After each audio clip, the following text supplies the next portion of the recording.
ಇನ್ನು ಈ tunnel road ನ ವಿಶೇಷತೆ ನೋಡಿ, ಯಾವ್ದ್ರಲ್ಲಿ ಕಟ್ತಾ ಇದಾರೆ ಅಂತ ಗೊತ್ತಿಲ್ಲ. ಇದನ್ನ ಯಾವ ಮೆಟೀರಿಯಲ್ ಬಳಸ್ತಾರೆ, ಇದಕ್ಕೆ ಯಾವ ಸಿಮೆಂಟು, ಏನ್ ಮಾಡಬಹುದು ಇದರಲ್ಲಿ ಅಂತ ನಿಮ್ಗೊಂದು 4-5 ಮೇಜರ್ ಇನ್ಫ್ರಾಸ್ಟ್ರಕ್ಚರ್ ಪ್ರಾಜೆಕ್ಟ್ ಗಳ ಕಂಪ್ಯಾರಿಸನ್ ಕೊಡ್ತೀನಿ. Bengaluru Mysuru express way 119 kilometre 6 line highway, ಇದಕ್ಕೆ ಖರ್ಚಾಗಿರುವಂತ ದುಡ್ಡು 8,500 ಕೋಟಿ.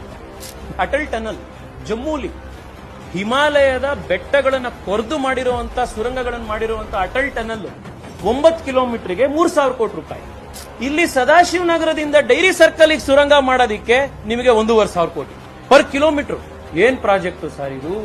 ಇದನ್ನ ನಾವು ಪ್ರಶ್ನೆ ಕೇಳಲಿಲ್ಲ, ಸಾರ್ವಜನಿಕರು, ನೀವು ಮಾಧ್ಯಮದವ್ರು ಕೇಳಲಿಲ್ಲ ಅಂದ್ರೆ ಯಾರು ಪ್ರಶ್ನೆ ಕೇಳ್ತಾರೆ? ಇನ್ ಮುಂಬೈ ಕೋಸ್ಟಲ್ ರೋಡ್ 2.5 ಕಿಲೋಮೀಟರ್ ಸಮುದ್ರದ ಒಳಗಡೆ ಹೋಗಿರೋ ರೋಡ್ ಇದು. ಟೋಟಲಿ 30 ಕಿಲೋಮೀಟರ್ 8 ಲೇನು, ಅದೇ 13,000 ಕೋಟಿ ರೂಪಾಯಿ. ಇಲ್ಲಿ ಸಮುದ್ರ ಇಲ್ಲ, ಕೆರೆ ಇಲ್ಲ, ಇರೋ ಕೆರೆನೆಲ್ಲ ನೀವೇ ನುಂಗಿದ್ದೀರಿ. ಯಾವುದೇ ನೀರಿನ ಬಾಡಿ ಇಲ್ಲ. ಬೆಂಗಳೂರಲ್ಲಿ ಸಿಗ್ತಾ ಇರುವಂತ ನೀರು ಅಂತಂದ್ರೆ ಮಳೆಗಾಲದಲ್ಲಿ ಸರಿ ರಿಪೇರಿ ಮಾಡದಲ್ಲೇ ಏನ್ ಗುಂಡಿ ಇದೆ ರಸ್ತೆ, ಅದು ಬಿಟ್ರೆ ಇನ್ ಯಾವ ನೀರ್ ಬಾಡಿನೂ ನಿಮಗೆ ಸಿಗ್ತಿಲ್ಲ, ವಾಟರ್ ಬಾಡಿ ಸಿಗ್ತಾ ಇಲ್ಲ. ಆದ್ರೆ ಮುಂಬೈ ಕೋಸ್ಟಲ್ ರೋಡ್ ಅಲ್ಲಿ ಅರೇಬಿಯನ್ ಸಮುದ್ರದ ಮಧ್ಯದಲ್ಲಿ ಏನ್ 3 ಕಿಲೋಮೀಟರ್ ರಸ್ತೆ ಮಾಡಿದ್ರು ಅದಕ್ಕಿಂತ ಜಾಸ್ತಿ ದುಡ್ಡು ನಿಮಗೆ ಪರ್ ಕಿಲೋಮೀಟರ್ ಇಲ್ಲಿ ಮಾಡಕ್ ಬೇಕಾಗ್ತಾ ಇದೆ.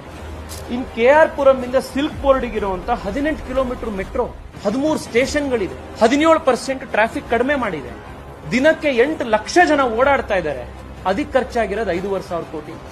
ಮೊನ್ನೆ ಪ್ರಧಾನ ಮಂತ್ರಿಗಳು ಉದ್ಘಾಟನೆ ಮಾಡೋದು ಕೇರಳ ಕೋಸ್ಟಲ್ ಹೈವೇ ತಿರುವನಂತಪುರಂ ಇಂದ ಕಾಸರಗೋಡಿಗೆ, ಇಡೀ ಸೌತ್ ಕೇರಳ ಇಂದ ನಾರ್ತ್ ಕೇರಳವರೆಗೆ 665 ಕಿಲೋಮೀಟರ್, ಸುಮಾರು 31 ಬೇರೆ ಬೇರೆ ಟನಲ್ಗಳು ಬರ್ತಾ ಇದೆ ಆ ಪ್ರಾಜೆಕ್ಟ್ ಒಳಗಡೆ ಬೆಟ್ಟಗಳ ಮಧ್ಯದಲ್ಲಿ. 6,500 ಕ್ರೋರ್ಸ್ ಅಲ್ಲಿ ಪ್ರಧಾನ ಮಂತ್ರಿಗಳು 656 ಕಿಲೋಮೀಟರ್ ಉದ್ದದ ರಸ್ತೆ ಕಂಪ್ಲೀಟ್ ಮಾಡಿದ್ರು. ನಿಮಗೆ 18 ಕಿಲೋಮೀಟರ್ ಉದ್ದ ರಸ್ತೆ ಮಾಡಕ್ಕೆ 20,000 ಕೋಟಿ ಬೇಕಾಗ್ತಾ ಇದೆಯಲ್ಲ.